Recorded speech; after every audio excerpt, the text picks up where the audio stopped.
Bueno, Egunon denoi. Es un placer para mí darle la bienvenida a este congreso que, como ya se ha anunciado el título, se va a debatir acerca de los retos tecnológicos del RIS3. Este es un congreso que esperamos sea el primero, o congreso, jornada, el primero de una serie que con una periodicidad bianual o trianual, ya veremos, esperamos celebrar para poner en común las experiencias y los retos que la elección de las prioridades estratégicas y los nichos de oportunidad de la estrategia RIS3 ha supuesto para la industria del país. Quizá sea redundante, pero permítame señalarles o recordarles, ¿no?, que en el programa de Plan de Ciencia, Tecnología e Innovación 2015-2020 fueron tres las líneas estratégicas elegidas. Estas fueron fabricación avanzada, energía, biociencias y salud.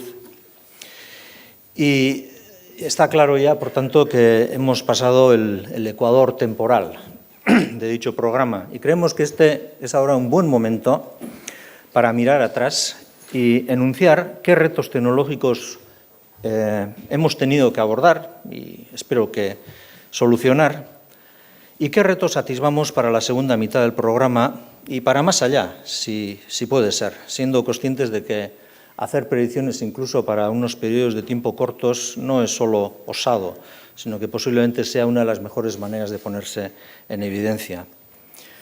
Bien, para ello, para mirar atrás y para mirar adelante, hemos seleccionado cuidadosamente a los ponentes de esta jornada. Personas que han tenido que enfrentarse a los retos tecnológicos en primera línea y, por tanto, tienen información y conocimiento, recuerden que estos dos términos no son iguales, privilegiados sobre estas materias que generosamente han accedido a compartir con todos nosotros. En nombre del comité organizador y en el mío propio, quiero transmitirles nuestro más sincero agradecimiento por su generosidad.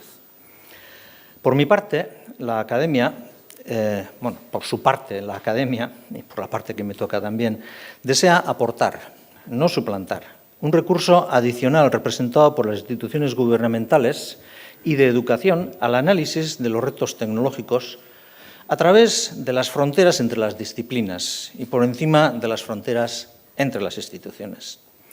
La superación de los retos que aquí se discutirán traerá sin duda progreso colectivo a nivel nacional y es, por tanto, responsabilidad de todos el ocuparnos de estas materias. Y eso, en este país, ya sabemos lo que es. Auzolana.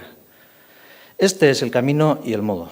Besterik ez, les deseo una fructífera jornada. Gracias.